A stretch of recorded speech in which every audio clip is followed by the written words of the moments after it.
Dr. Sarabhai's enthusiasm was fired up when the erstwhile USSR launched the first artificial Earth satellite called Sputnik in 1957. He convinced the government that even India could go to the moon. This led to the creation of the Indian Space Research Organization. Dr. Sarabhai had the uncanny ability to attract talent. He convened an army of brilliant scientists, anthropologists, communicators, and social scientists from all corners of the country to spearhead the Indian space program. One of my great predecessors, Dr. APJ Abdul Kalam, was among them. He always remembered Dr. Sarabhai fondly and called him a great teacher.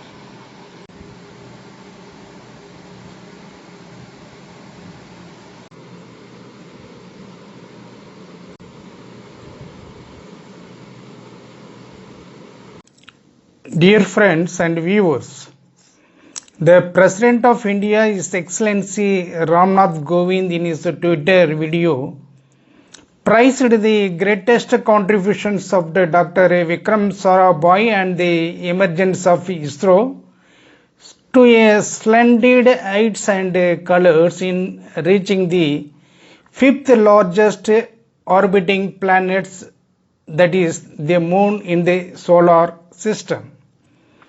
We don't find any dispute in the statement issued by the Honorable President of India, but like to highlight an issue that have been agitating the minds and livelihoods of more than 25 crores of Indian population, that is scheduled caste and scheduled tribes, who have been facing centuries old caste based discriminations, bias, prejudice and social stigmas even in this 21st century, where you could reach the moon, which is 3,84,400 kilometers away from the earth, but find it difficult to reach our neighbors, citizens or fellow human beings who are very near to us. It is a cause of concern and worry. In order to drive home the fights and the sufferings of the most oppressed, depressed and marginalized sections of the society, that is the scheduled caste, scheduled tribes, I would quote just two incidents for the conscience of the so-called civil societies, which takes frights in Indian religions, traditions and cultures as the torch bearer of world civilizations. In Thiruvallur district, Tamil Nadu is nearby the Chennai cosmopolitan city.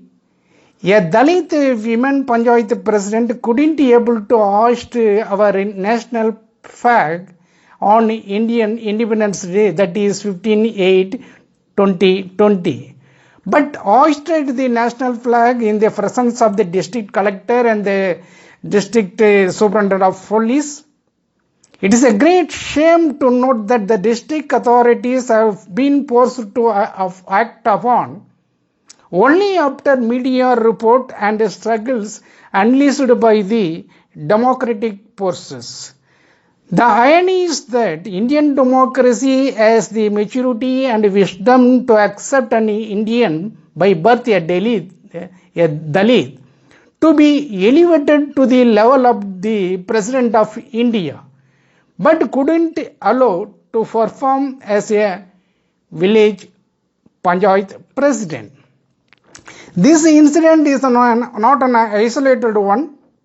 Umpteen number of discriminations and violations despite constitutional safeguards have been taking place in many parts of the country. In a decade ago, in Madurai district, Papapatti, Kiripatti and Natarmangalam Panchayat Dalit presidents have been elected by the people in a democratic way, but he couldn't be able to sit in chairs and discharge their duties fearlessly because of caste discrimination, because their livelihood depend on lands owned by caste Hindus. It is to be noted here and that the apex court, that is the Supreme Court of India, in umpteen number of cases have held that the Khap Panchayats have no authority to order honor killings and warned and instructed the state authorities to stop the heinous killing of married couples cutting across caste lines and religious lines. Despite the Supreme Court of India issued specific instruction to the state authorities to comply the orders issued by the Supreme Court, honor killings have been taking place in many parts of the country. This is our cause of concern. Even Lord Krishna in Bhagavad Gita said that Sadurvarna Maya system, that is, I quote, although I have created the 4 varnas according to innate properties and actions, know me, the immutable as a non-doer. Lord Krishna was never against intercaste marriages. This is my own interpretation of the readings of the Bhagavad Gita. This message had been clearly told to Arjuna, that could be seen from the screenshots following at the end of my video.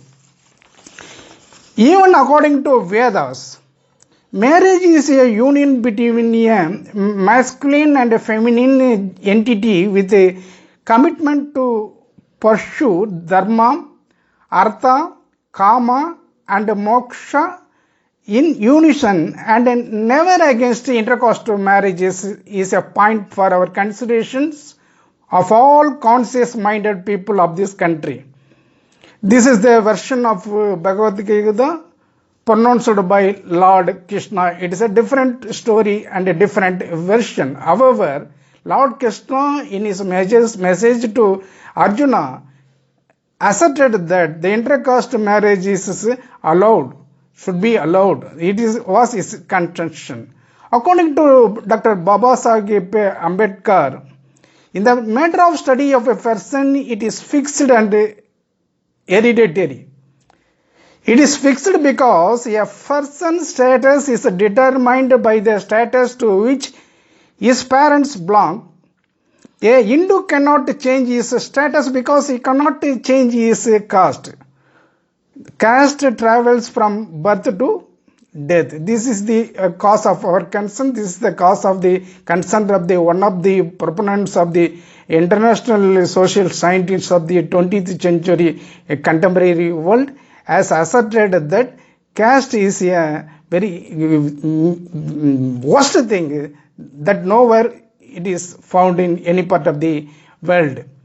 Lord Krishna in Bhagavad Gita had classified 4 varnas, but Babasaheb Ambedkar had highlighted there was a 5th caste class consisting of a degraded race known as Panchamas or Chandalas and untouchables, which were regarded as completely outside the caste system. The vast majorities of aborigines of India belong to the 5th class, that is Panchama, and these together with the Sudra form the Hindu society. It was the version given by the social scientist Dr. Babasaheb Ambedkar, the chief architect of the Indian Constitution.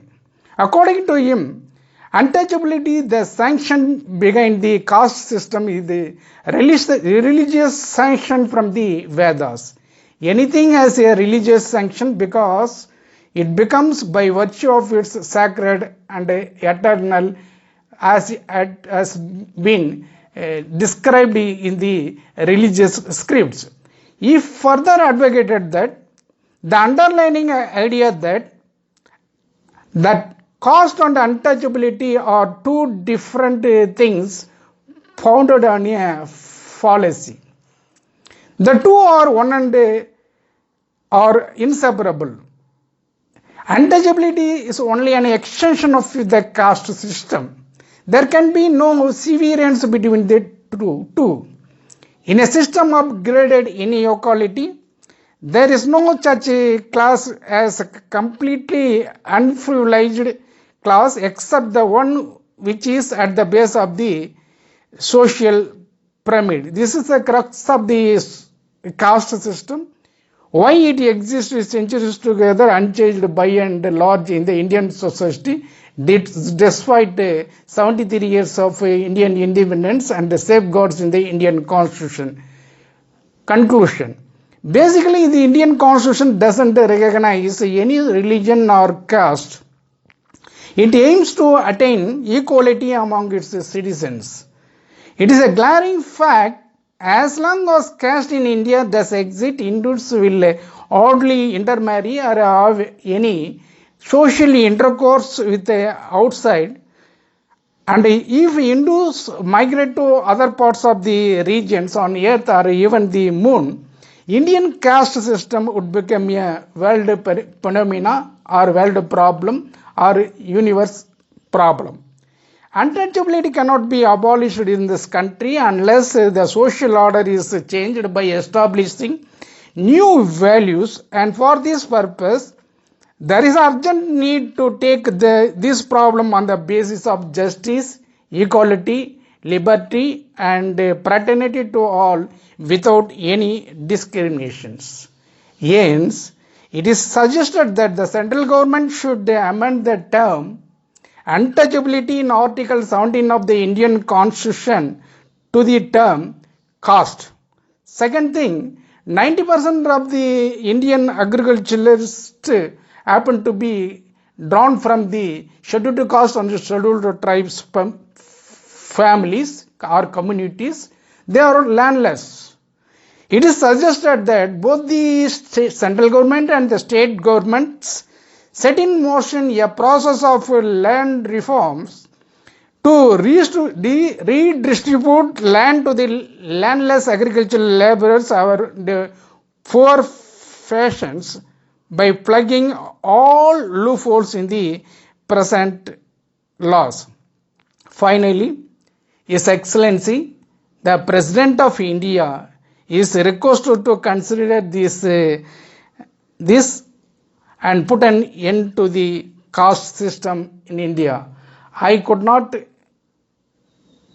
put forth this demand before Lord Krishna, but as a citizen of this country, as an humble human being who have faith in humanity, it is an appeal to the President of India to change the system, that is by abolishing caste from the Indian society, and we will think of reaching the moon and other space activities by abolishing all these injustices in our country. Thank you so much.